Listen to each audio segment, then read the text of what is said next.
What's up, everybody? Welcome to another edition of the Pack Pride podcast. I'm your host, Cory Smith, here with Michael Clark, football analyst for Pack Pride. Michael, again, with the Pack Pride primers here. We're going to talk about the wide receivers here in just a second, but before we get things started, how are you doing over there, sir? Doing fantastic. A little hot, but I'm going to make it like everybody else, I'm sure. I will say it got below 90s today, and the Ooh. humidity wasn't like above 100, so it was at least nice there. Yeah. Well, before we get things started, I want to remind our listeners, as always, visit our iTunes, Google Play Store, give us a rating if you enjoy the podcast, and help get the word out there to the rest of Wolfpack Nation. Also, make sure to check out all of Pack Pride's coverage throughout what little bit of football off season is left, and basketball off season for $1 for the first month, or 30% off 1 year of Pack Pride and the entire 24/7 Sports Network for 1 year.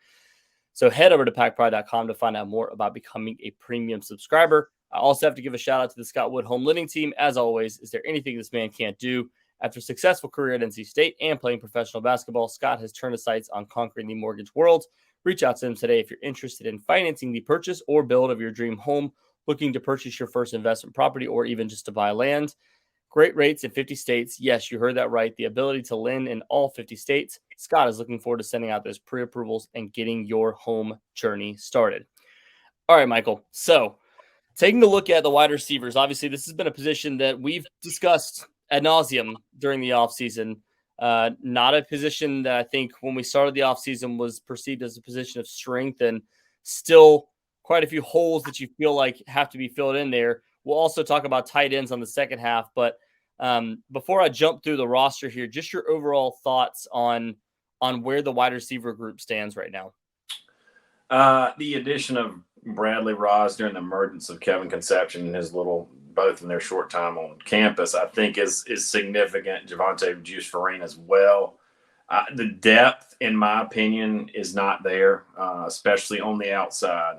You get to Rosner and Terrell Timmons Jr. and Keyon Lesane, and that's pretty much it that has proven they can play at this level. So better than you felt probably 3, 4, maybe even 5, 6 months ago, but there's still a lot that needs to be sorted out, in my opinion. I know certain people argue that guys are going to step up, and I tend to agree with that to a certain extent. But in the current state of college football, it is not ideal to go into the season with very little proven receiver-wise on the outside. It's just the importance of the position has just skyrocketed in recent years, and I think the way that football is trending, it's going to continue to become more and more important. Yeah. Well, with the way the roster is set up and how many wide receivers are on there, I'm just going to go through in alphabetical order and list every single one of the guys on the roster. It'll kind of, give an idea of what you've been saying all offseason, that there's a lot of wide receivers in that room. But let's go through them all right now. Jacoby Baldwin, Jalen Coit, DJ Collins, also known as Dacari Collins, Kevin Concepcion, Josh Crabtree, Jackson De Silva, Colson Fields, Julian Gray, Jaden Hollar, Keyon Lesane, Ashton Locklear, Porter Rooks, Bradley Rozner, Christopher Scott Jr., Anthony Smith, Terrell Timmons Jr., and Christopher Tootle. And then, again, as you mentioned, Juice Vereen, listed kind of as a tight end / wide receiver. So I'll mention him first as far as the tight ends. Then you've got Reed Mitchell, a walk-on. I mentioned several walk-ons already I didn't point out, but Trent Pennix, Griffin Reimer, Cedric Sebro and Fred Sebro, Izindi Udo, and Juice Vereen, all at the tight end position as well. Those last few that I mentioned there. So I guess we'll just start with the guys, as you mentioned.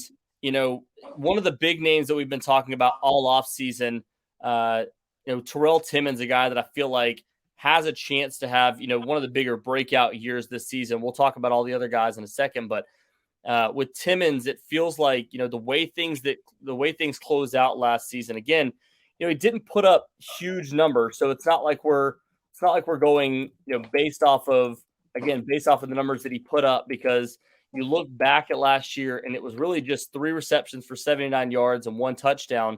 But that 1 touchdown comes against UNC, comes in a big moment. He had some other big catches that helped lead some drives down the field. What are your thoughts on his, expectations this season? Are the expectations a little too high for him, the way we talk about it? And what do you feel like the reasonable expectations are for him?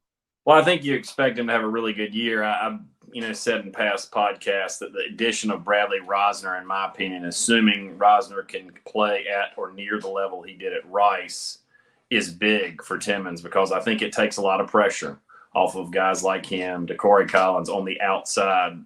It just would have been a really big ask for a guy like him to become a true number one guy on the outside as a 19-year-old true sophomore. Yeah. I like Timmons. I think he's got a nice upside. I think last year kind of battled some nagging injuries, kind of did the same in the spring. So for him, it's staying healthy, and that goes for this entire room. There's just not a lot of room, margin for error in this room. What I mean by that is you've got about 4 or 5 guys that you probably feel really good about, and you really can't afford to lose any if you want to probably accomplish your goals this season.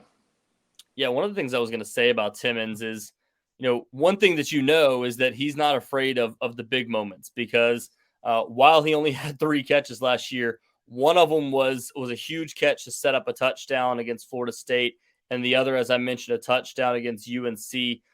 Those 2 catches that he had against, or I take that back, not Florida State, but Virginia Tech, setting up touchdowns and setting up a touchdown in one of those, and then another big play in the other one. I just feels like he's a guy that, isn't afraid of the moment, wasn't afraid as a freshman, and has a chance to be, a big play guy this upcoming year, right?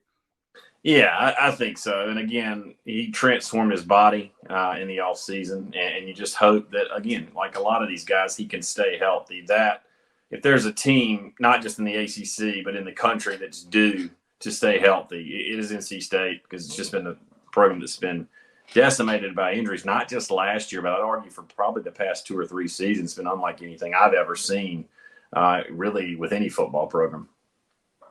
Yeah, and I was going to say, you mentioned Keyon Lesane. I want to bring him up here and talk a little bit about him too. One of the only guys from the top 5 in terms of receiving for wide receivers. I take that back, actually. Porter Rooks was top 5 when it comes to wide receivers, but the only guy that was in the top 4 last year in reception yards, and he only had 342, average 11 yards per catch, and had the 2 touchdowns last year. So not great overall numbers for him, but what does it mean to at least have somebody like that coming back, a guy that can be a little bit more of a versatile wide receiver this year with more guys on the outside too?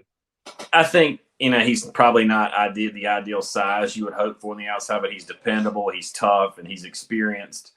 In my opinion, probably a good number 3 receiver. I think that's really where you'd like to see him. And according to in this offense, you've seen 1, 2, and even 3 receivers put up big numbers, so it's certainly possible. I do like what he brings, like I said, from a leadership standpoint, a toughness standpoint. I think he is one of the leaders in the wide receiver room, and I think you will see he'll have a better year than he did last year. But as far as the ceiling, I don't believe he has the ceiling as some of these other guys. All right, and moving on to Bradley Rosner as well. Clearly a late addition for NC State, bringing him in, a guy that is, we talked about the projection of Terrell Timmons as a guy that can have, big play potential. Bradley Rosner has had big play potential, and he's a guy that, with the size that he brings to NC State, it was much needed in this Robert and I system. We talked about it already this offseason, but what do you see as, after hearing things out of camp? Obviously, there's going to be a little bit of an indoctrination period here for him to get ready for things. But being a 6'5" wide receiver coming into this system, what do you feel like the kind of ceiling is for him, and how big is he on this roster for the wide receivers? Well, it's big, the experience factor, the size. Although I was a little surprised when we saw in camp, he is thin. He is very thin and has had a pretty significant injury history. So that is a little concerning. I think he's a guy with a high floor, if that makes sense in his situation. You kind of know what you're going to get.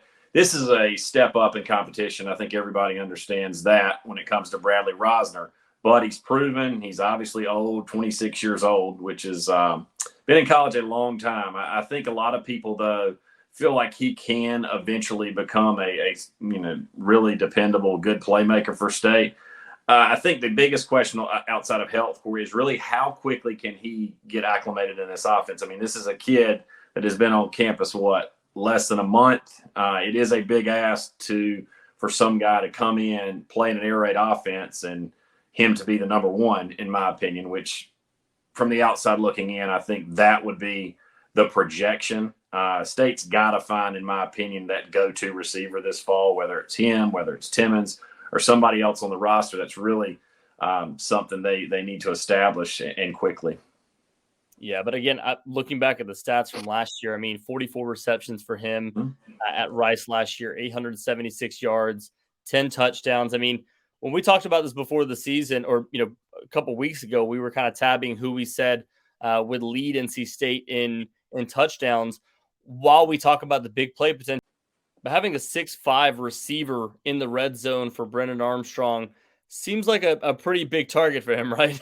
Yeah, and I think that is going to be key. NC State's got to be really good in the red zone this year. Again, there's a lot of tough opponents. I don't think NC State can go and expect 3 to be good enough in the red zone. More times than not, they've got to punch it in and come away with 7. I think, honestly, Cory, that could be one of the bigger differences in their season, especially given what they have defensively. You feel good about the defensive side of the ball. Coming away with 7 instead of 3 is going to be significant, especially as they get into conference play. All right, and I'm going to bring up another guy here that, again, as I mentioned beforehand, the only other wide receiver for NC State from last year that finished in the top 5 in receiving yards, Porter Rooks. He's a guy that's been, just kind of barely off the radar every single year. Every time you look up and down the roster, it's like, all right, this is going to be Porter Rooks' breakout year. This is going to be his moment. But look back at the stats again last year, 19 receptions, 151 yards, averaged less than 8 yards per reception. I mean, the thing about Porter Rooks that I've seen over and over again that you kind of look at is like, he's good at a lot of things, but hasn't shown, the explosiveness to be, a true slot receiver, hasn't shown the route running to be, a true slot receiver, hasn't always had, has had some drops in the past that you're like, man, those are gimme catches that could set up bigger plays. What do you see for him, and how much does he still need to kind of develop and be able to be one of those guys? Because as you mentioned, this team does need the depth. Yeah, it's important. I mean, this is his 4th year in the program, was a really highly sought after recruit. The speed issue, I think, is, ability to consistently separate, at least in the past, seems to have been something that has inhibited him. I don't think he's going to get much faster at this point in his life, but you just hope he can use some short area quickness and just make some plays, because he is a dependable pass catcher, probably, in my opinion, one of the more natural pass catchers on the roster. And there's something to be said for that, because there's several guys in this group that are not. And that, I think we've talked about, Cory, over, all over the offseason. You can improve catching the football, but if you're not a natural pass catcher, your ceiling is somewhat limited, in my opinion, especially when you get to this level and playing in this type of offense. But it's a massive year for Porter. He's getting pushed really hard by some younger players that are more explosive, if we're being quite honest. So how does that work out? I think what you could see at the slot position is a rotation of guys. And I know we'll get to some of those guys, but it is a massive year for him, because like I said, 3-4 years in, it's time to make your move. Yeah, next on my list was one of those guys, Julian Gray, who was kind of tabbed as, a potential breakout player last year. Everything we heard out of camp was that he was making some big flashy plays. And then it seemed like there was, when it came time for him to get on the field, it wasn't quite there. We had heard, obviously, behind the scenes, there were some issues at practice with, catching the football, things along those lines. But, what have you heard about Julian Gray? Because it does look like he's had some big, flashy plays again this offseason, but, is the consistency there for him, I think, is the biggest question, right? I think that's kind of to be determined. The practice we were able to watch, he had a nice catch for a bomb, a touchdown down the sideline from, I believe, Brennan Armstrong threw it to him. And then the very next drill, he drops a hitch, and you just can't afford to have those drops, not at the Power 5 level.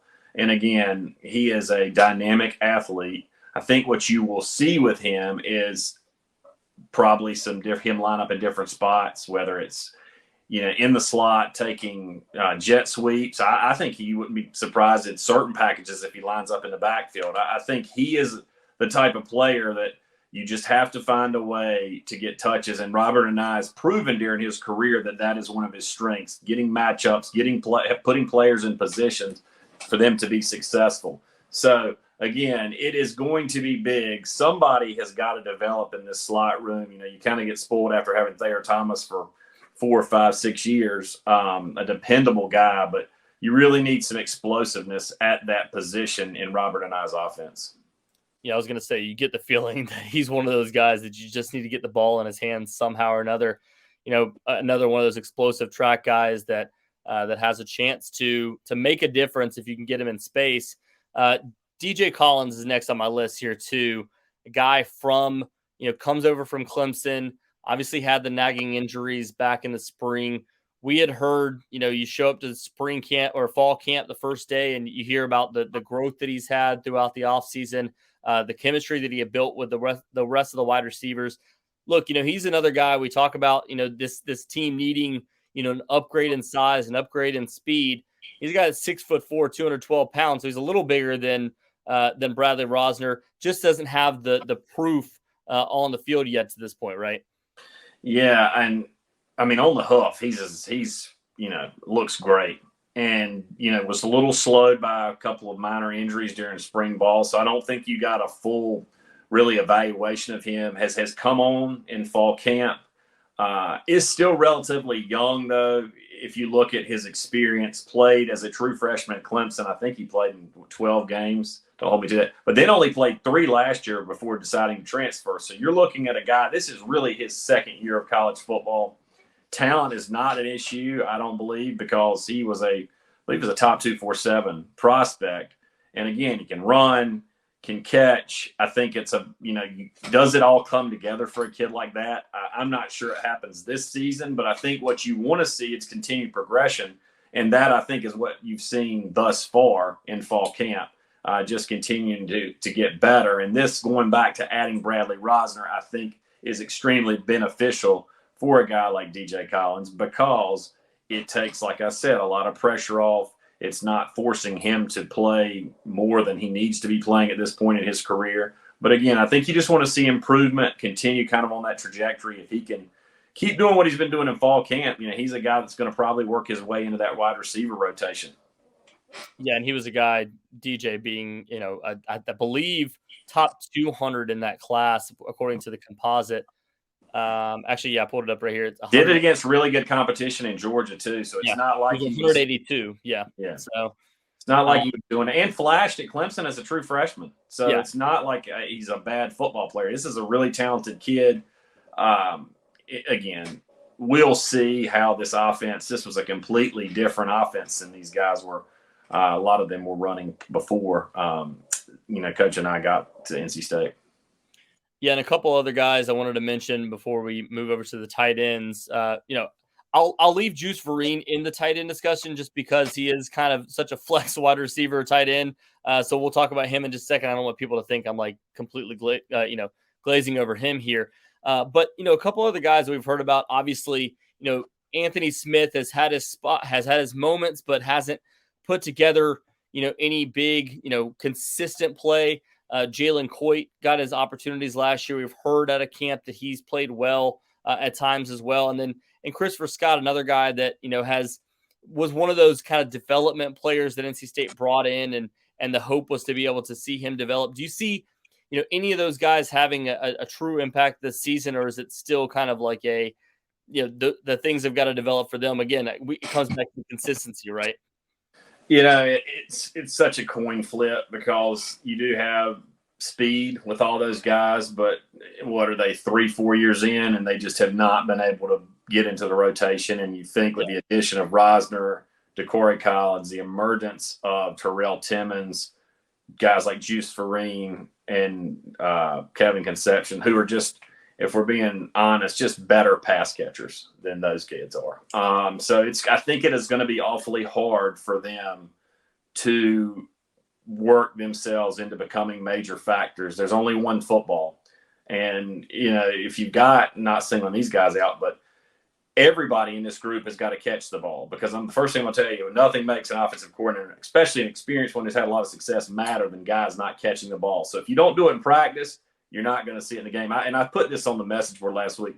You'll have a pretty good idea after the snap count, so week 1, who's not catching the ball in practice, because they're not going to play. If they can't catch it in practice, they're not going to play in the game.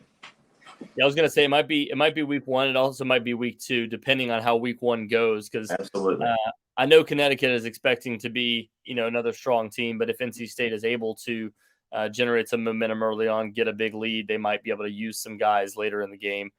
So you might see a little bit more of a true breakdown after week 2 as well. All right, let's move over to the tight ends really quickly. Obviously, Trent Pennix, a guy that's been in this program for several years, kind of that move tight end, a guy that they're going to play as an H-back between tight end, move him to the backfield at times. I'm interested to see, especially if he stays healthy, a guy that's 6'3", almost 240 pounds, the type of impact he could potentially have in Robert and I's system. But again, it comes down to the health for him. Yeah, and he's played in a lot of games in his career, but he always seems to be banged up, missed several games last year. It just has been a really tough go for him since he got to NC State. From going to running back to finding some success a couple years ago, was hyped as a potential breakout guy last year, and injuries prohibited that from happening. I don't know what to really expect from him. I think if he's on the field, he can definitely be an X factor for NC State offensively. But even when he has been on the field in the past, he has still battled, even regardless of the injury last year, he still had several smaller injuries in his career. And I know it has to be frustrating to him, because I think physically he brings a lot to the table. And I know a guy like Coach Robert and I wants, a 6'3", 240-pound guy who runs in the 4.4 range. You want to have him on the field. Fingers crossed he's able to stay healthy, as is the rest of the football team. It's just kind of a wait-and-see approach. Yeah, because he was a popular target for MJ Morris in those few Absolutely. games. Talent's there. Yeah, that Virginia Tech game, he had the touchdown. In the BC game, he had I believe the lone receiving touchdown, if I remember correctly, in that one. So and again, you've got a lot of talent, you think, at these positions, but the only one who's really produced at a high level is Bradley Rosner to this point. Now, yeah, you would think with all the receivers they got, with 14 or 15 scholarship guys, somebody's going to step up, and I think somebody will. It's just not the feeling you would like to have going into the season. Yeah, next up on the list here, and again, it's another guy that's kind of a move him where you want to. We've heard outside receiver. We've heard him lining up at tight end at times as kind of that move tight end as well. And Juice Vereen, another 6'4" player, 210 pounds coming into the season. I'm sure they're going to continue to bulk him up as things progress too. But, we heard a lot in the spring and heard a lot in the summer about him. Haven't heard quite as much in the fall, just because I think guys like Rozner and KC have kind of overshadowed some other guys at the wide receiver position. But where do you feel like things kind of stand for him as well? Flashed in the spring. I think it's been a little tougher this fall, which is expected with a guy. He just turned 18 years old like last week. So this is a guy who went through spring ball and was arguably one of the better offensive players, not just at his position, on the roster. I think he is going to play, but I think you need to kind of temper expectations. He still needs to get stronger, probably needs to get a little bit faster, and all that's going to come. Just like I said, this kid, he just turned 18 years old. The growth is still there. I'm bullish on his future, but again, you just don't want to be in a position where you're depending heavily on a true freshman, unless he's just a elite player. But I think Vereen's got a really bright future for State. Are we talking? I just brought him up, and I realized I need to circle back to KC, Kevin Concepcion.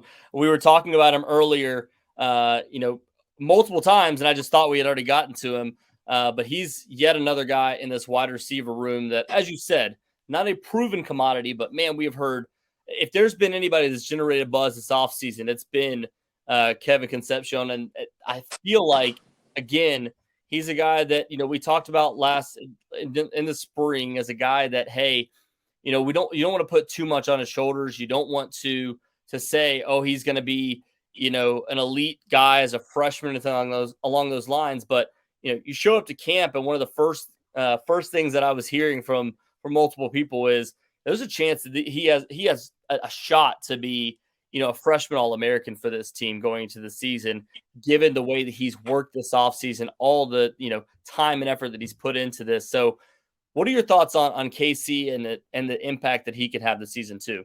Well, it's significant. I think if you look at KC, the first thing that pops is the transformation he's made body-wise. I mean, he's probably put on 15 to 20 pounds, is pushing 190 pounds at this point. That's a far cry from the 170-pound kid who showed up in January.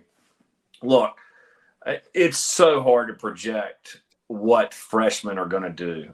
But I think what benefits guys like Concepcion and Vereen is that Robert and I, as a new OC, he has no connection with any of these people. And I've talked to multiple people that I trust, and the first thing that they all say is he's going to play the best guy. So the person who in practice every day, it sounds simple, who's performing the best, regardless if he's a freshman or a senior, is going to play. From a ceiling standpoint, I think he is clearly the most probably talented guy when it comes to catching the football, quickness and speed in the room. It's a slot receiver. I think there's a significant gap, especially, I think, like I said, when you pair everything together, he's got the speed, he's got the quickness, but also we've been told he might have the best hands on the team. So you couple that with the physical transformation he's made, the new offensive coordinator, where they're going to try to get the ball in space. You don't necessarily have to be a huge big physical receiver. They need a kind of change of pace guy. You get him the ball, maybe, short slants, quick outs, try to get him across the middle of the field and move the chains. I think you could see him running reverses, all different jet sweeps. As time goes on, Kevin Concepcion has the look and has the feel that he's a future star at NC State. Yeah, I talked about him so much, and I've been trying to put him off so that we could talk about other guys so much that I apparently just completely forgot about him. We were talking about the wide receivers earlier. So that's on me, guys. I apologize for that. But, the one thing I was going to add on him too is getting to watch during camp. Like, obviously we only got to watch the first, opening of the first practice, but you go out there and watch, and there's certain guys that are kind of walking out there like, I'm not gonna pinpoint anybody and say like not extremely confident or anything like that. Like, there's a lot of freshmen that walk out there and aren't extremely confident in where they are. He was extremely confident. Like, he's not coming to sit on the bench. No, the red jersey he's going to wear is the one on Saturday. Yeah, and between him and Terrell Timmons, those were the two. I felt like the two most not only confident but also two of the faster guys in and out of the routes when we were watching them. Again, most of it just against air, but at the same time, I mean, seeing those two go through drills, like, you just got the feeling those two feel like guys that he has a defensive player's kind of feel to him as an offensive receiver. I mean, is an absolute just fearless competitor. Does not care how big you are, if you're older, bigger, it doesn't matter. He is out there to win, and I just think that is going to be a huge benefit for this room. And Cory, I don't know how long you can hold him off before he is maybe the guy at slot receiver. I think that over time, he's just going to continue to get better. You don't see a guy like Kevin Concepcion taking a step back at this point. I believe the term you're looking for was dog. Yeah, he is that. He is that. There's no question. No question. He could be a heck of a defensive player if he was not a receiver. I think he could be a great corner, probably could play safety or nickel. I mean, he is just a football player. And those are the type of guys that you want. You want guys that just are just fearless, competitive, and just have that mentality, because it rubs off on other guys. And he has the, like I said, feel of a future star, but also a future captain for NC State. Yeah. Well, there's three other guys I wanted to touch on before we wrap this thing up. At the tight end position, Chris Tootle, and then obviously the Sebro twins, Cedric and Fred. The two of them, had their moments last year. Cedric, obviously, the big touchdown against Clemson, and then the two of them, as far as blocking tight ends, were two of the better ones in the room at times. And then Chris Tootle, we've seen him, have big years. Super Obviously, talented kid. Yeah, exactly. Last year, not nearly as big as the previous year, but you felt like a lot of it was because of the connection that he had with Devin Leary. Once that was lost, you didn't see a ton of production from him late in the season. The only touchdown he had was against Charleston Southern early in the season. But what do you see for those three guys, and how valuable do you feel like they are, at the tight end position and being able to add not only guys that can catch the ball, but also, blocking as well and progress there? I think it's tough to predict given the air raid offense. You never know, is the tight end going to be a significant part? Obviously, he would be if he is an NFL type talent. I think the first one is Chris Tootle.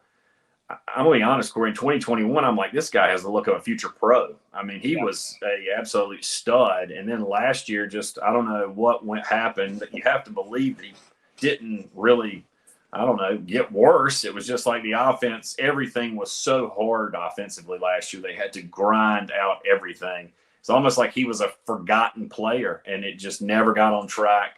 I looked great physically in the first practice. I mean, he is a big kid, strong, can run, can catch. So it's one of those things like Trent Pennix. He's one of the first guys you want off the bus, and you have to think that, man, he could really help you if you can if he can carve out a role in this offense. And then the Sebro twins, both super talented guys. I think took some major steps forward last year.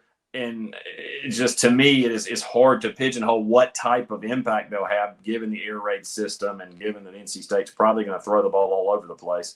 I think it's just a wait and see. Nonetheless, you've got some guys that are big, strong, and good athletes. And again, that is something you need on any football team.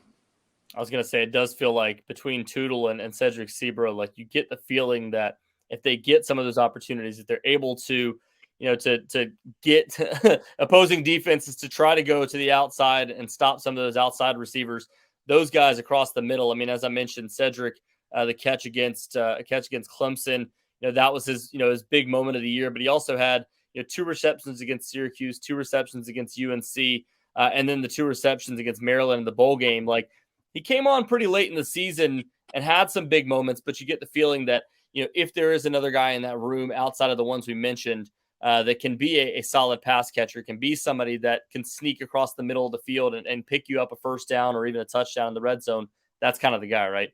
Yeah, absolutely. And again, we just don't know. We have an idea of what Robert and I is going to do offensively, but from a personnel standpoint, it is really tough to say that at the tight end position, it feels like kind of an unknown, not taking anything away from those guys, but what is his offensive approach? What does it look like this fall? He's known for kind of molding his offense around the players that he has. So I would expect those guys would be involved in some shape or form. All right. Well, perfect. I think that'll just about wrap this one up. Thank you to everybody for listening. Michael, I appreciate your time, man. All right, Cory. Talk soon. All right, guys. Well, we'll be back with another preview of the offensive line. We'll go into the trenches and then move over to the defense after that. So thank you again to everybody for listening. We will talk to you again soon.